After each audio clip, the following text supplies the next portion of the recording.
Hola, ¿qué tal amigos y compañeros, compañeras, seguidores de este canal de YouTube Información en Cuatro Tiempos? Me da mucho gusto compartir con ustedes este otro video el día de hoy, lunes 9 de junio del año 2020. En esta ocasión quiero compartirles la opinión, un análisis sencillo respecto a un tema que resulta interesante para los mexicanos y desde luego para los oaxaqueños. Estoy refiriendo al asunto de esta noticia de la cual nos enteramos el día de ayer respecto de un crédito acordado entre el gobierno del licenciado Andrés Manuel López Obrador y el Banco Mundial. Tan pronto se supo esta noticia, diversos medios de comunicación empezaron a circularla a todos los niveles, local, nacional, y supongo que también de manera internacional. Y bueno, ustedes saben, también inició el linchamiento político por parte de quienes no desaprovechan cualquier oportunidad para hacerlo, pero preguntémonos, ¿realmente este crédito es una traición a la patria? ¿Es un engaño al pueblo por parte del licenciado Andrés Manuel López Obrador? ¿Qué representa un crédito dentro del financiamiento del gobierno mexicano? Y de esto vamos a hablar en esta ocasión. Yo tengo varios puntos que quiero compartir con ustedes. El primero que quiero señalarles es de que el crédito que el gobierno mexicano acordó con el Banco Mundial no es nada extraño, es parte del financiamiento complementario, enfatizo la palabra complementario, que finalmente lo tiene cualquier gobierno de cualquier país. Y más al rato le daré algunas cifras, por ejemplo, unas cifras de nuestro país, el caso de México, con el gobierno de Enrique Peña Nieto, y otras cifras también del gobierno de los Estados Unidos de Norteamérica. Usted dirá, ¿a poco tiene deuda? Estados Unidos la tiene y va a conocer el monto, que es exorbitante.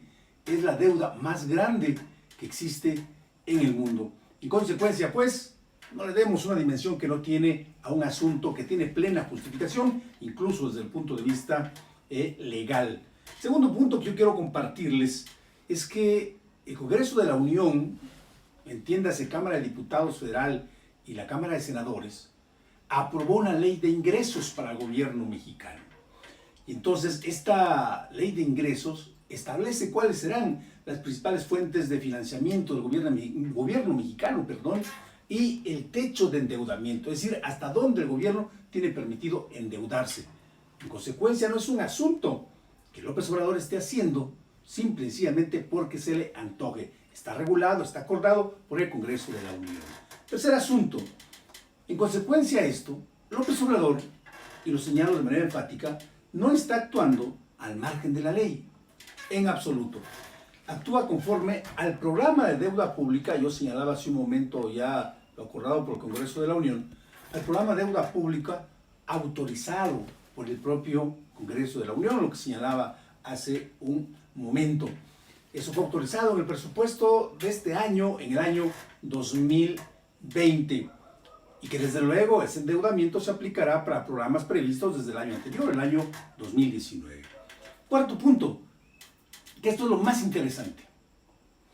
El crédito acordado con el Banco Mundial no establece condición alguna al gobierno mexicano, ni compromiso para sujetar a las decisiones de este organismo la aplicación de la política pública del gobierno mexicano. Y eso debe cuidarse siempre ante cualquier situación de endeudamiento externo. Siguiente situación, que me parece que también es parte muy importante. El problema no es el endeudamiento, repito, porque el endeudamiento es parte del financiamiento que tienen todos los países del mundo. El problema es que este crecimiento de la deuda sea de manera acelerada y que no existan políticas tendientes a disminuirlo y terminarlo. Ese es el real problema. Y en un momento daré algunas cifras que yo le decía respecto del gobierno mexicano y desde luego también del gobierno de los Estados Unidos de Norteamérica. Por ejemplo, en el caso de Enrique Peña Nieto, cuando él inició su administración en diciembre de 2012, yo no quiero decir que la deuda pública, es decir, lo que le debía al gobierno mexicano a individuos e instituciones privadas de carácter nacional, ascendía a 4.42 billones de pesos, billones con B. billones de pesos, y esto representaba en ese momento, cuando él tomó el poder, representaba un aproximado del 27.8% del Producto Interno Bruto. ¿Qué significa esto? Que de cada 100 pesos de riqueza nacional generada en ese año, 27 pesos con 80 centavos estaban ya comprometidos porque se debían a través de la deuda pública interna del gobierno mexicano. Para el mismo mes, diciembre, pero del año 2018, cuando él termina su mandato, la deuda llega a 8.32 billones de pesos. Se duplicó, es decir, creció prácticamente en un 100%, y esta nueva deuda representaba el aproximado de 35.3% del Producto Interno Bruto Nacional. Es decir, López Obrador recibe una economía en la cual de cada 100 pesos que se generan de riqueza, 35 pesos con 30 centavos estaban ya comprometidos como deuda pública del gobierno mexicano. El problema entonces no es el endeudamiento, es que este tenga un crecimiento acelerado como en la época de los gobiernos neoliberales y que no existan políticas para disminuirlo o para eliminarlo. Ahora le doy los datos de la economía norteamericana. Un país que dijéramos, bueno, ¿cómo puede tener deuda Estados Unidos? La tiene, escuche usted. En el caso de Estados Unidos, a principios de 2019, del año anterior, la deuda de ellos era de 21 billones de dólares. Escuche usted, 21 billones de dólares. Multiplíquelo nada más por el tipo de cambio que hay en México, pongámosle en promedio 24 pesos, y esto es una suma en verdad exorbitante. Pero no solamente eso, esta deuda de Estados Unidos representaba a principios de 2019 el 107% de su Producto Interno Bruto. ¿Qué significa? Que de cada 100 pesos generados de riqueza en Estados Unidos, los 100 ya se debían, pero además 7 pesos más que ya no tenían el sustento en riqueza nacional generada en este país norteamericano. En los 2 primeros años del gobierno de Donald Trump, esta deuda ha crecido un 15%. Estados Unidos es el país más endeudado del mundo.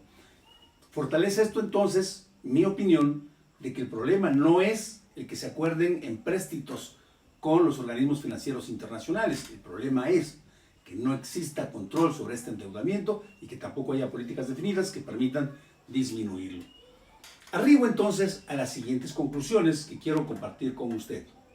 Primero, AMLO, el licenciado Andrés Manuel López Obrador, está actuando conforme a lo autorizado por el Congreso de la Unión. No es un asunto que sea capricho de él, ni es una cuestión voluntariosa. Segundo asunto, lo importante es que con este crédito acordado con el Banco Mundial no se compromete la soberanía nacional ni se sujeta la política nacional a los intereses de este organismo financiero internacional. Eso es clave en este tipo de endeudamiento. La siguiente situación es que efectivamente, insisto, no crezca exorbitantemente el endeudamiento externo e interno de nuestro país durante el gobierno de López Obrador, y que existan políticas como existen para disminuir este endeudamiento. Y bueno, no es tema de este video, pero es importante saber que ha habido, por ejemplo, una recompra de bonos internacionales que ha permitido refinanciar también bonos que estaban por finiquitarse en abril de 2021. Esto, por ejemplo, es parte de una política que permite un ahorro de más de 400 millones de dólares para el gobierno mexicano. Esta es la situación, esto es la esencia del asunto. Indiscutiblemente la derecha busca cómo desacreditar las acciones de gobierno, pero todo está en el marco de la ley. Termino con esto. El subsecretario de Hacienda explica que este crédito acordado será para impulsar esfuerzos de inclusión financiera, particularmente de jóvenes de 15 y 17 años. Compañeros y compañeras, muchas gracias por suscribirse a nuestro canal. Soy su amigo y compañero Adrián García Enríquez. Hasta la próxima.